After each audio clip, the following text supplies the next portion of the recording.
Добрый день, меня зовут Федоров Ардамир, я учусь в 5 классе в Сантарском ЦПТ-ЛИ. Тема моего доклада — Сыроватский Георгий Митрофанович, рядовой 512-го стрелкового полка. Каждый человек, проживающий в России, должен знать свою историю. Горе, печаль, потери, сплоченность. Все это испытывал советский народ, участвующий в Великой Отечественной войне. Это событие вошло в историю России как самое трагическое и в то же время как самое героическое. Руководитель Сельского музея Татьяна Ивановна каждый год из Республиканского национального архива находит ценные документы.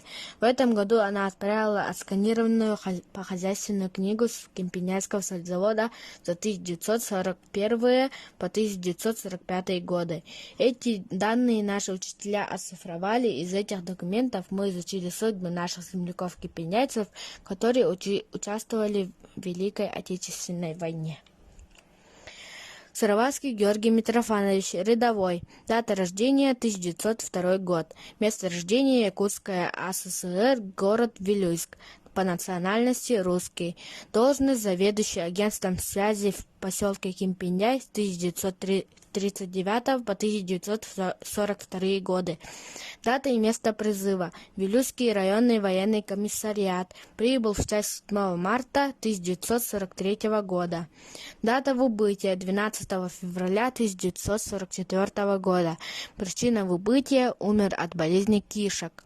Первичное место захоронения — Белорусская ССР, Витебская область, деревня Хотемля, западнее к 1,5 километра в лесу.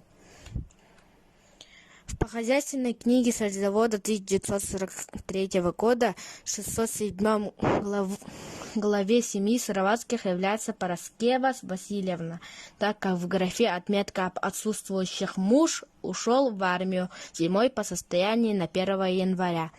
Она младше Георгия на 1 год, была грамотной, но должность не указана. Сыну Николаю 10 лет, окончил 1 класс. В графе отметка о наличии скота пусто.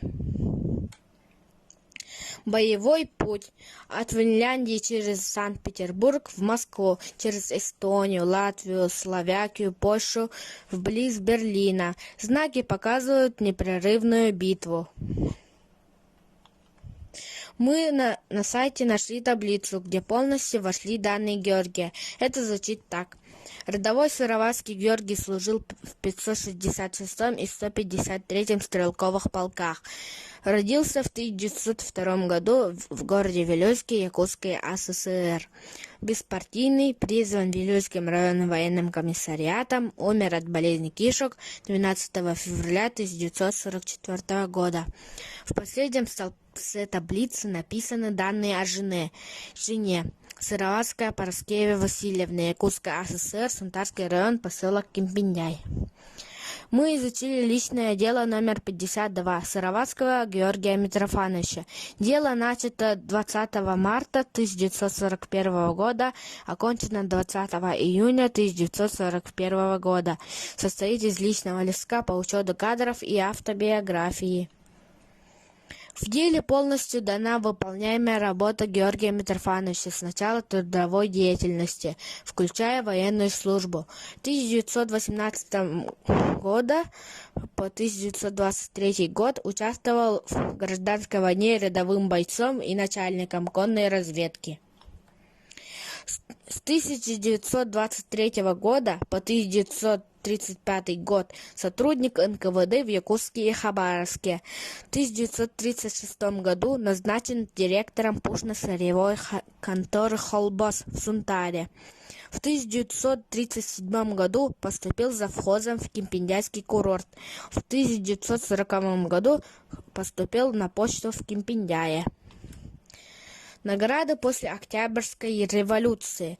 В 1927 году награжден портфелем в день десятилетия Всероссийского чрезвычайного комитета.